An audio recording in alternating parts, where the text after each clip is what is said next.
I'm Troy with Rox Volleyball. I'd like to welcome Maria and Terry with AVC, come all the way down from Ohio, check everything out.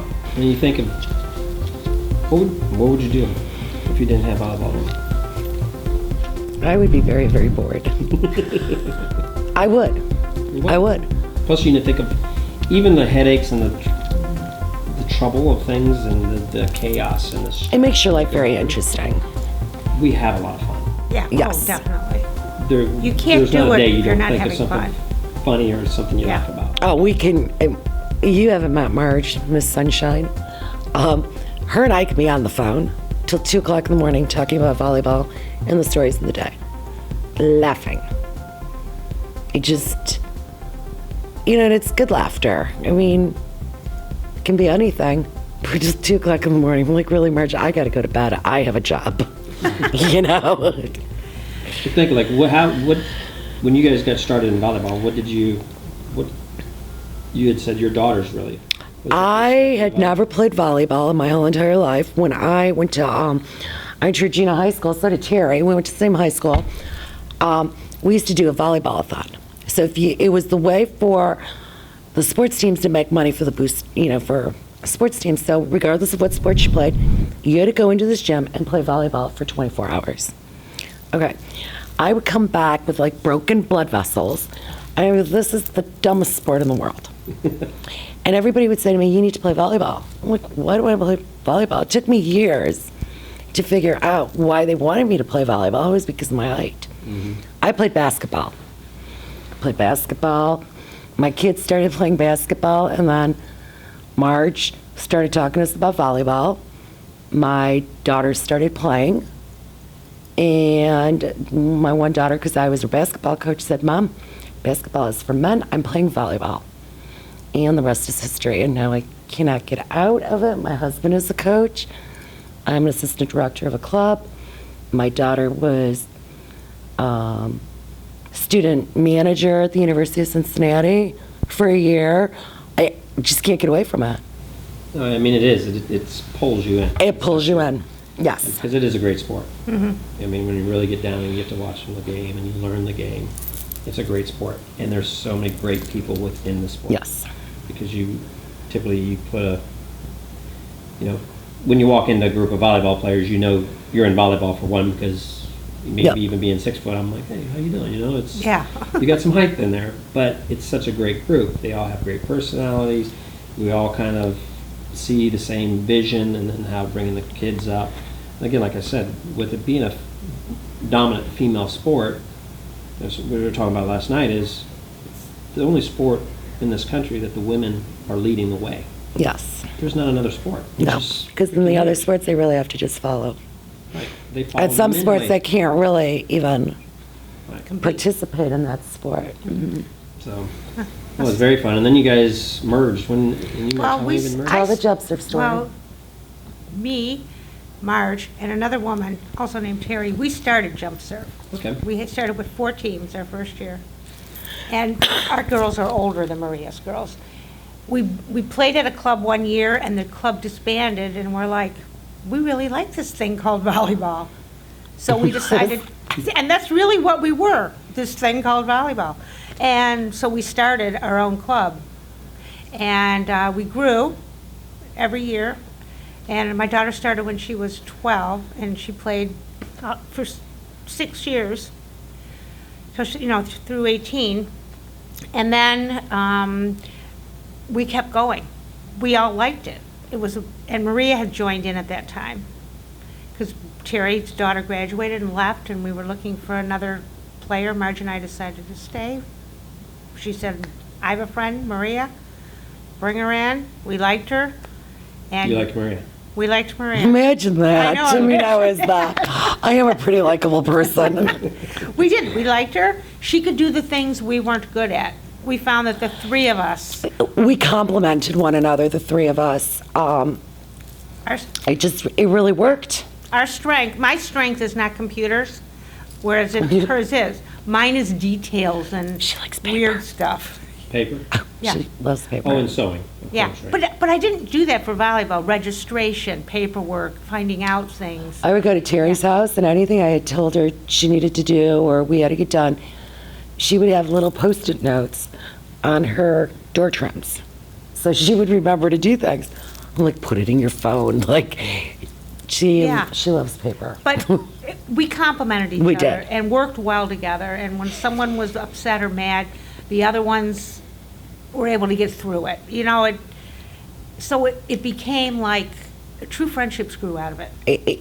Yeah. And And the Now you're last year stuck. we had jump serve, we had how many teams? 15. 15 teams. And we were in a facility where we were running court.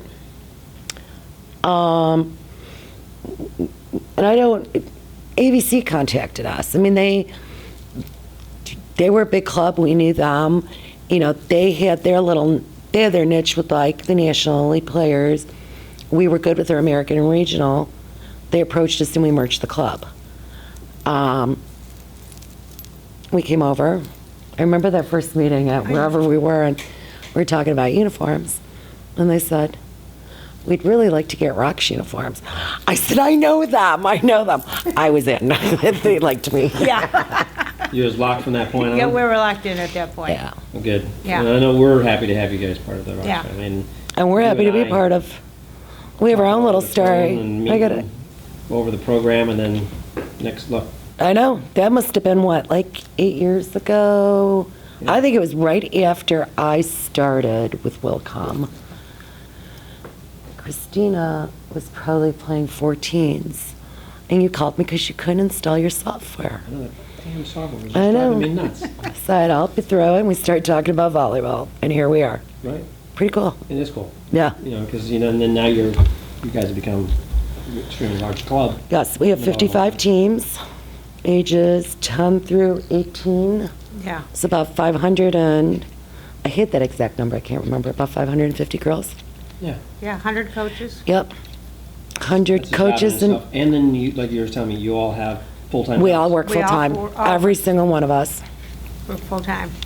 But you guys, the myth, what happened to the myth that you just make millions of dollars Oh, yeah. owning a club? And We said we Everything we make, do. what, like 1 cent an hour? Yes, thank you. so you don't really do it for the money. You're doing it for the passion of the game. I think it's the passion of the game.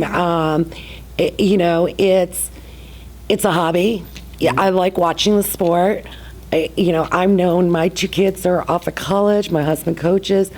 I'm known for calling one of these guys and saying, hey, let's go watch a volleyball game. Grab a cup of coffee, we go watch volleyball.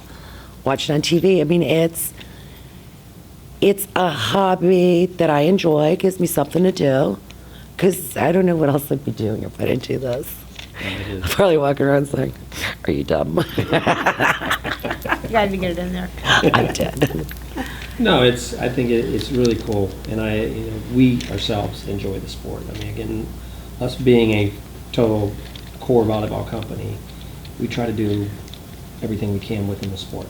You know, if it's not having our own tour, if it's not coming up and working with you guys on any kind of thing that we can help you, because I always say the only reason we're as good as we are is because we have the best customers. Mm-hmm. I mean, our customers really like us, and it's a pleasure to always work with all of you guys.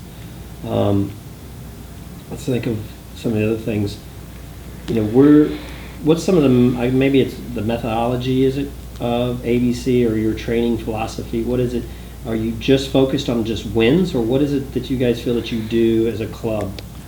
Our tagline has always been, we play for championships. Our goal is always to win that tournament, be it a small regional or a qualifier. I don't know the numbers off the top of my head at this moment, but I know that in Philadelphia this past weekend, I want to say 3 or 4 of them have already qualified within the club. Maybe a few more than that. I'd have to research it. But it's to win. It's to really, not only to win, but to get that athlete to the next level. So it could be that top athlete, get them recruited to a college program, or it could be that American and regional player, just get them better for high school. So depending on that athlete, our philosophy is to make them the best while having fun. No, fun's a very important part of it, isn't it? If it's not fun, It's not worth doing. Then you have to look for something else. Yeah, and it's funny is when you say that, because I think about it every time that I talk with anyone within the volleyball community, a lot of times we have the same views. And it's not always about being the champion. It's about how do we get to become the champion that makes that individual. Because I'm sure you find that your players that you have trained over the years, how many of them do you come back to coach for you or work with you? A lot of them do. Yeah, a lot of more them than do. you think. Yeah. Yeah. And if they can't, they're young, they're usually just out of college. Right, I mean, They may come back for 1 year at this point in time just to look for extra money, but it's hard when you're young, you don't make a lot of money to travel on the weekends. But you find as they'll get older, they're starting to come back, after they've settled down a little bit. we have one coach I remember when we started. I think she might have been like at 15s. You remember the name, you see her. Yeah. And she's back coaching with us this year. Just graduated college, sport that she loved. And it's really cool to see those kids because maybe they didn't go off to play in college, but they're giving back to that sport. Huge. They're giving back, and they're teaching these little kids, they might have been a great DS on their team, so they're the one teaching the DSs and the other one's the hitter, but they're giving back. Isn't one of our coaches came from jump serve? Marissa? Yeah, Marissa Wilson. She played at jump And Brittany, serve. And Brittany. yeah. Two of our coaches, they started The at jump original- serve, From jump serve. went yep. over to AVC, and now they're coaching for us. It's pretty cool stuff. And they were so cute Yeah. the other day. I went down to give them, I think, coach's gear or something, and I said, so when Marissa and Brittany came on board, they coached together, they co-coached. So I said something to Marissa, and I knew in the back of my head that Marissa had her own team, but you have 55 teams. They all have head coach and assistants, some have a third, so we've got a big group of staff. And I said something to her, she goes, Maria, I'm a big girl now, I've got my own team. And she's doing really, really well. So it's so cute to see. Those are girls that played with my daughters. So it's really cool to see You haven't them. managed to get your daughters to come back and My daughter, when she graduates, really want a job? she wants to come and coach at AVC. That should be interesting. Yeah. How will that vibe work? Well, Pretty good. Christina and I, we're cut from the same cloth, can be scary. She is the mini-me. And then my other, Melissa, she'll go do a running club. It's funny, she always says, I'm the black sheep in the family. You guys all love volleyball, and it's just not my thing. She likes to run. She did. Yeah. Yeah, she's a runner. Now, my daughter plays beach volleyball out in Colorado, but she plays on, indoor teams too. She loves the sport. She has traveling feet, happy feet. She would coach if she wasn't so happy. Well, it's kind of almost like an addiction. I guess probably at some point in life that we're probably going to have to go through therapy so that we can disconnect and go back into the real world. So we'll probably have to have like group sessions where we talk about Yeah, really. therapy and how it changes. When we're all out of it and we're going through like the volleyball withdrawals. Withdrawals, right. Yeah. There's nothing more comforting when you can't find anything to watch on TV and you find a volleyball game. You just sit there. Men's, women's, beach, Yeah, just- indoor. yeah. You're just like, now I can relax. You're at home. Yeah. Well, let's give us your thoughts. What'd you think about the factory and checking out the facility? Super cool. I will tell you the thing I thought was coolest was that sign over there that said "Welcome AVC." Yeah. I just thought that was, Really good. to me, that makes you feel like you're part of the Rox family. You guys took that time, you knew we were coming here, to put a little presentation for us. I think that goes a long way. Well, that's what we try to really, I always say is we want to be that family company. We started in the basement of our home, right? And here we are, 17 years ago. 17 years ago we started this journey, I should say. But it's about family, because think about the kids that you are, in a way, you're touching kids every day. They might not be your kids, but you're instilling something That is something in them. And it is family. And you guys have to be good family-hearted people to be able to deal with You have to. I always 150-some kids running Yeah. around. because you never know when that child, one action. It could be a bad thing that you do or a good thing, because we're all human. Where you've affected that kid, and that kid may say, "Hey, I like what she did," or "I like or I didn't like what she did, so I'm going to learn not to do that, or I'm going to do it. Because sometimes the negative is really a positive. So yeah, I believe when you're working with kids, we're all mentors. Well, and that's where we just like to say, everyone says, well, we're growing, into our bigger business or corporate. I don't want to. I lived in the corporate world. I don't want to live in the corporate world again. But I want to maintain family, and family, is taking care of our customers. Like I said, it's almost like taking care of your families. If we don't step up and do what needs to be done for you all, then in a way we fail you. We don't want to fail family. Yeah. No, I thought the facilities were very impressive. Every employee I met was very nice and, seemed happy to be here working, which is something that is very positive about your company. It's something very positive about Rox. And very impressed with everything that we've seen. And you can tell how hard you've worked to get it to be where it is. Well, thank you very much. Well, it's been because of support from you all to keep us moving forward. And the fact that things are made in the United States is really big to me, personally. Yeah. I think it is. I think it's huge. Your husband served in the Navy. Yes, he did. I served in the Navy. I mean, it is something to say that I like to say that we can make it and we can build it, and it should be built the best. It's American made, and we should be proud of who we are. Our Absolutely. fathers didn't do what they did for us not to be proud of Exactly. what we have today. Yeah, it really is very impressive.